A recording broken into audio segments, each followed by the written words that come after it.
UFC fight at the White House next year.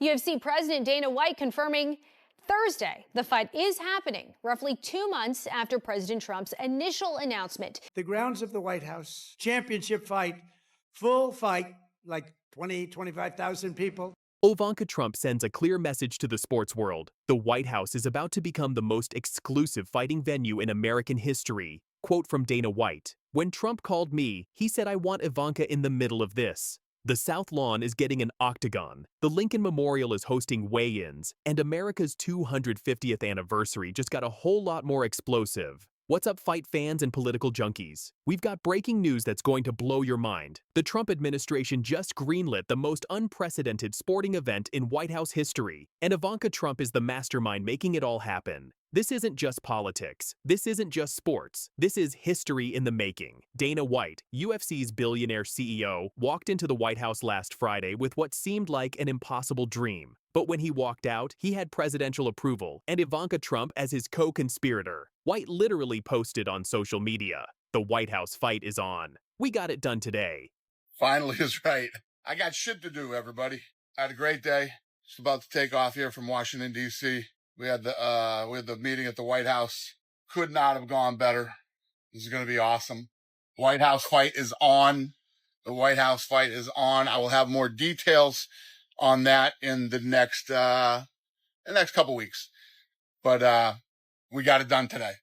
But here's the kicker. This wasn't Trump's solo decision. According to the Wall Street Journal, Trump specifically told White, "I want Ivanka in the middle of this." And Ivanka, who's a legitimate blue belt in Brazilian jiu-jitsu, didn't just participate, she took control of the planning process. I want Ivanka in the middle of this, so Ivanka reached out to me. The meeting was so successful that White left on a private jet, immediately announcing to the world that the impossible had become possible. We're talking about turning the most secure building in America into a fight venue. This is the same Ivanka who distanced herself from politics, spending time at celebrity events like Jeff Bezos' wedding. But when it comes to bringing UFC to the White House, she's all in. Originally planned for July 4th, 2026, America's 250th birthday, the event has been moved to June because the Independence Day schedule was already too packed. Think about that. They had to move a White House UFC event because July 4th was too busy. But wait, it gets better. The weigh-ins and press conferences are planned for the steps of the Lincoln Memorial.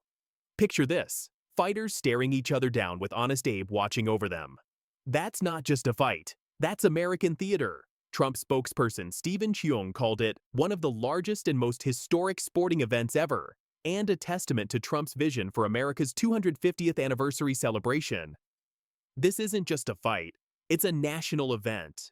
Let's dive deeper into why Ivanka Trump's involvement is so crucial to making this historic event happen. First, her credentials are legitimate. Ivanka is a blue belt in Brazilian jiu-jitsu, so she actually understands the sport. This isn't some political figurehead being thrown into a project she doesn't understand. She's a practitioner who gets the technical aspects of MMA.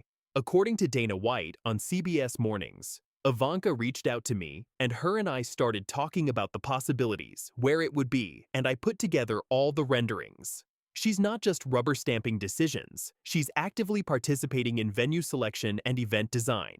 In the middle of this. So Ivanka reached out to me, and her and I started talking about the possibilities, where it would be, and, I put together all the renderings. The Wall Street Journal reports that Ivanka joined the planning meetings, even participating by phone when she couldn't be there in person. Her involvement shows this isn't just Trump's pet project. It has buy-in from someone who understands both business operations and the sport itself. Remember, Ivanka attended UFC events with Trump and her husband Jared Kushner, including one in March where Trump received a standing ovation. She's seen how these events work, understands the audience, and knows what it takes to create a spectacular show.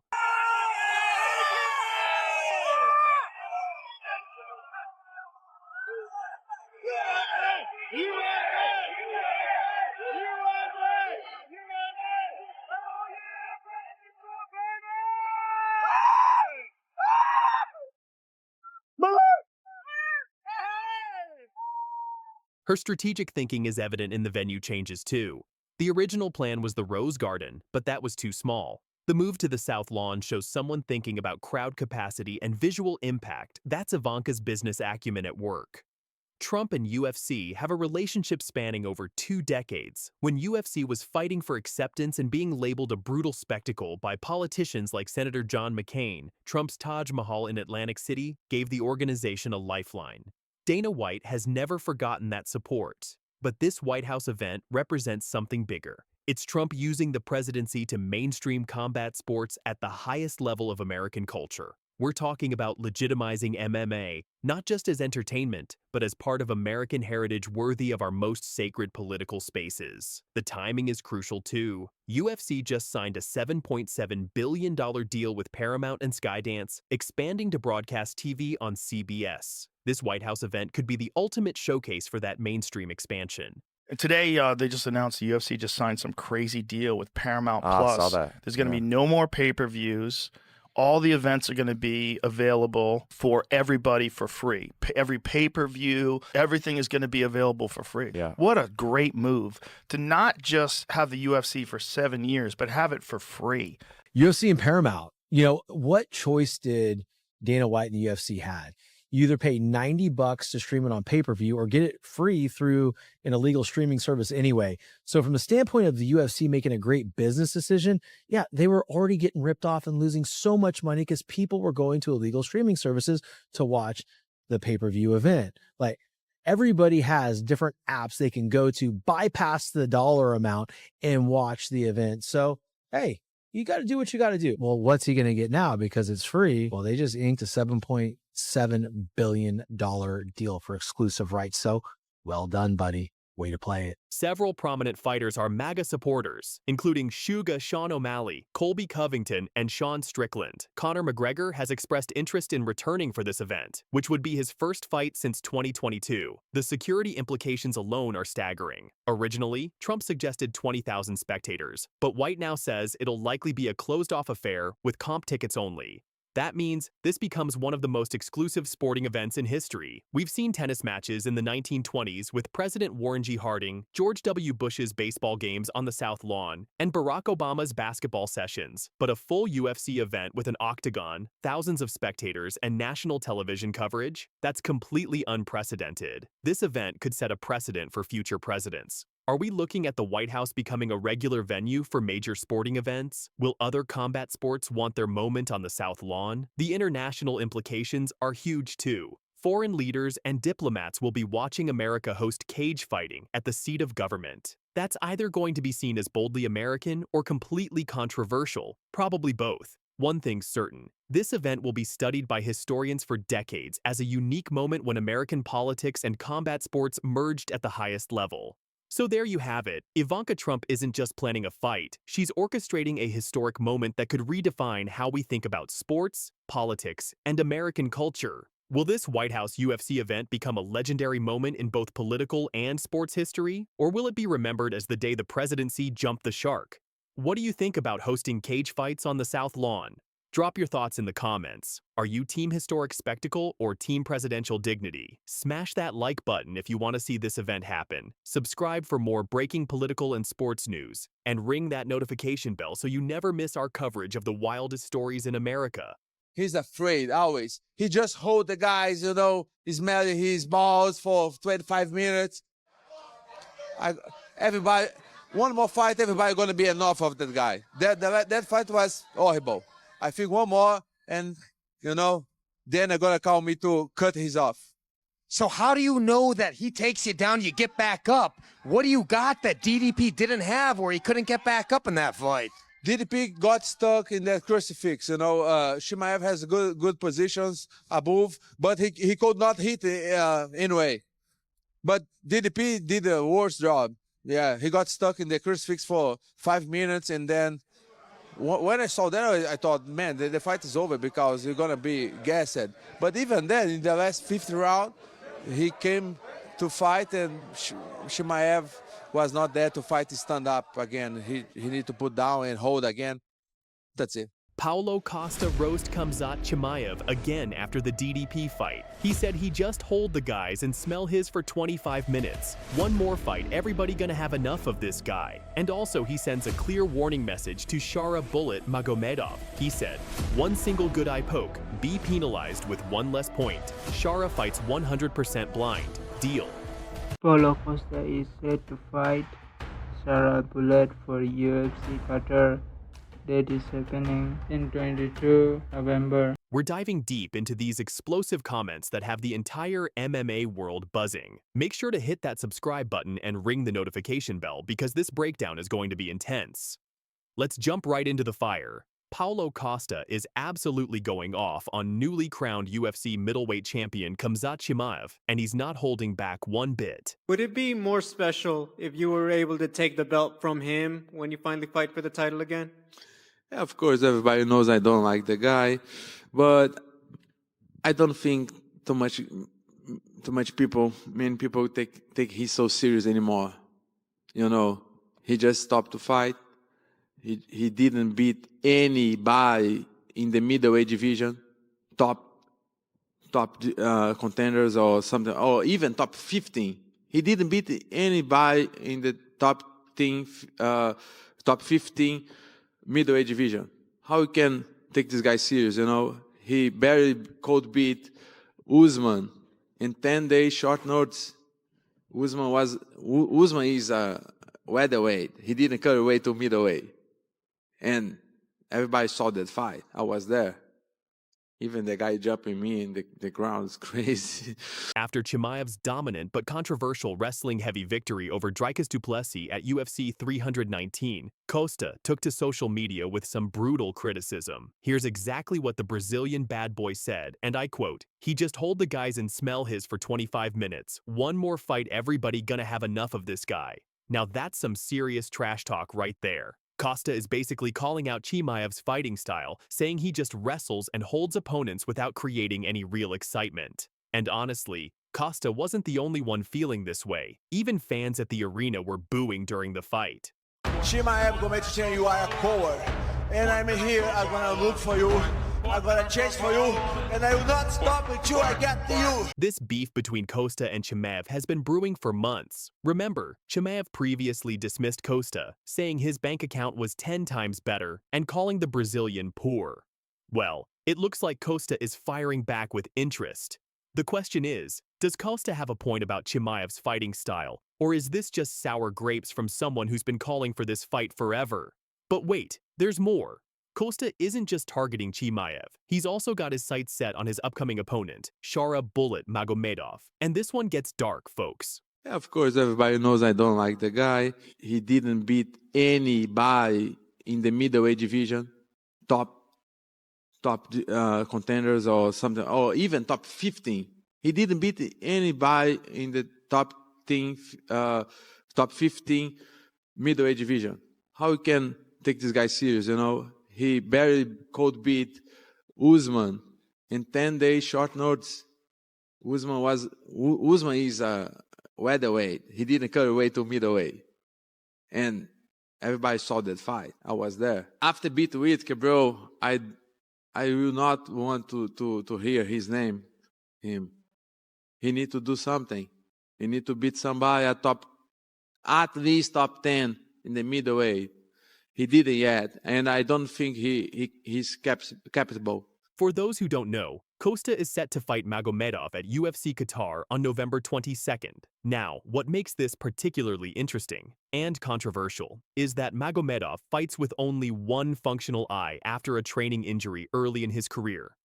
And Costa? Well, he decided to address this in the most Paulo Costa way possible. Check out what he posted on social media. One single good eye poke. Be penalized with one less point. Shara fights 100% blind. Deal. Yikes, that's definitely crossing some lines right there. Costa is basically making a joke about potentially eye-poking a fighter who already has vision in only one eye. Now, for context, Magomedov has been incredibly inspiring in his journey. Despite losing his eye and requiring 8 surgeries, he's built a 16-1 record with 12 knockouts. He's drawn inspiration from Michael Bisping, who also fought effectively with one eye after his injury.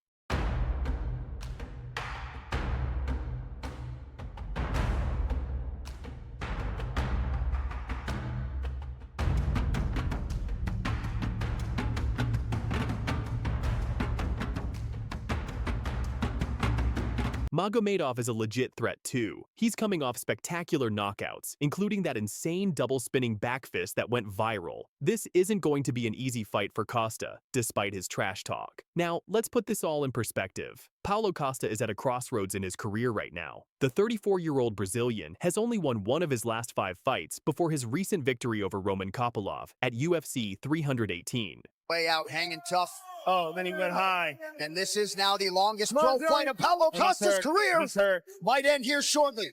But Johnny's still firing back. But look at Costa, the young guy, not just headhunting here. Pulling to the bottom. Oh, that's it. That's it. Whoa! Paulo Costa does it again. Costa built his reputation as this aggressive knockout artist with that incredible 13-0 run, but losses to top guys like Israel Adesanya, Robert Whittaker, and Sean Strickland have pushed him down to 13th in the middleweight rankings. So why is Costa being so vocal and controversial? It's simple. He needs attention and momentum. He's admitted that he's trying to rebuild relationships with the UFC brass and put on exciting fights to convince them he's worth investing in again. His fight with Shara Magomedov represents a real opportunity. Magomedov is unranked but extremely dangerous. A win here, especially an impressive one, could put Costa back in the conversation for bigger fights. Maybe even that Chimaev fight he's been calling for. But here's the thing, Costa's trash talk might be backfiring. Making jokes about a fighter's disability isn't exactly endearing him to fans or the UFC. There's a heel, and then there's crossing lines that maybe shouldn't be crossed. So what's next for Paulo Costa? Well, first he's got to handle business against Shara Magomedov in Qatar. And despite his trash talk, this is not going to be an easy fight. Magomedov has incredible striking skills, combining his background as a Russian Muay Thai champion with devastating power. That double-spinning back fist knockout showed he can end fights in spectacular fashion. If Costa wins impressively, maybe he gets that Chimaev fight he's been desperately wanting. If he loses, well, at 34 years old with his recent record, it might be time to seriously reconsider his approach to both fighting and promoting himself. As for Chimaev, the new champion will likely be looking at bigger names for his first title defense, but never say never in the fight game. If Costa keeps making noise and picking up wins, stranger things have happened. Until next time, keep your hands up and your eyes on the prize. This is signing off. We'll see you in the next one. It was largely uneventful. It wasn't exactly a blockbuster, and Alex Pereira kind of showed up. He was a little flat-footed, he didn't execute, he didn't pull the trigger, and for the most part allowed Magomed Ankalaev to put him on the back foot, to threat takedowns, to push him up against the fence, and outstrike one of the best strikers that the UFC's ever seen. So can Alex Pereira come back and beat him in the rematch? Tem que ser mais agressivo só, você entendeu? Entra lá fundão, Bruno. Tipo aquele. Foi igual a Rafael. É mais difícil pra ele, vai.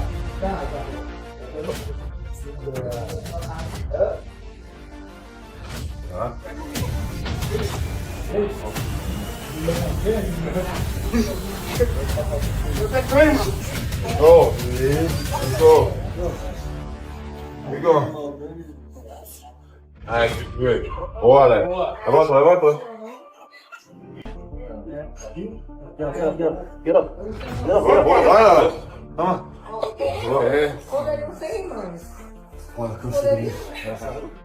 Magomed Ankalaev has just delivered a brutal warning message to Alex Pereira, and Poatan has responded with what might be the most shocking social media post of his UFC career. Is the former 2-division champion getting cold feet? Is he making excuses? Or is there something deeper going on behind the scenes? Stick around because this story has more twists than a John Jones career timeline. Let's start with the fireworks. Training footage recently surfaced, showing Alex Pereira drilling takedown defense with multiple partners in rapid succession.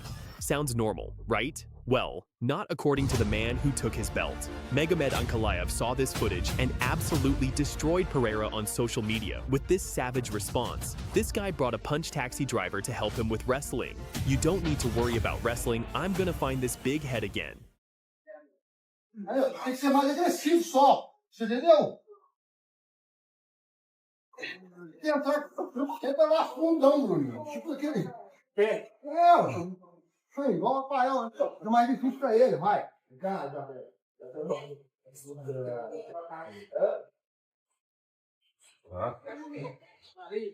Let's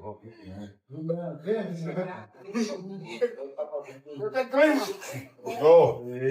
Let's go. Let's go. Ay, good. Bora. Levanta, levanta. Get up. Bora. Toma. É. Pô, eu não sei, mano.